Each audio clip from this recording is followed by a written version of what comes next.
Akhirnya, Eni ibunda Tiko keluar rumah sakit jiwa. Pulang ke rumah yang kini kinclong, ada listrik dan air terpasang. Masih ingat kisah Tiko dan Ibu Eni yang tinggal di rumah mewah tanpa air dan listrik? Ibu Eni ternyata sudah pulang ke rumahnya setelah beberapa minggu dirawat di rumah sakit jiwa.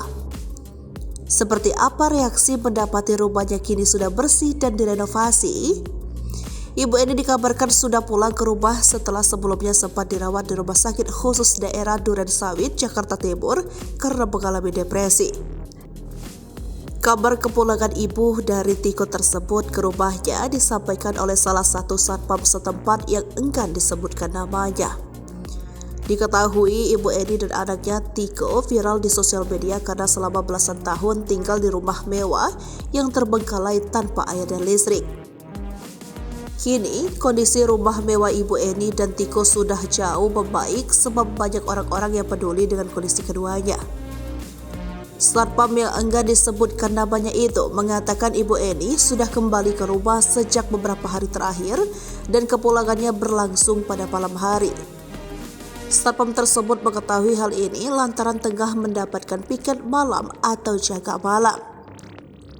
Udah pulang sekitar 4 hari lalu, dijemput jam 9 malam, pulang sekitar jam 10 malam, dijemput naik mobil Pak RT. Katanya kepada tribunjakarta.com Minggu 29 Januari 2023. Kendati begitu, ia mengaku belum pernah melihat Ibu Eni secara langsung. Namun dirinya memastikan bila Tiko belum kembali bekerja sebagai keamanan komplek meski sang ibu sudah pulang ke rumah.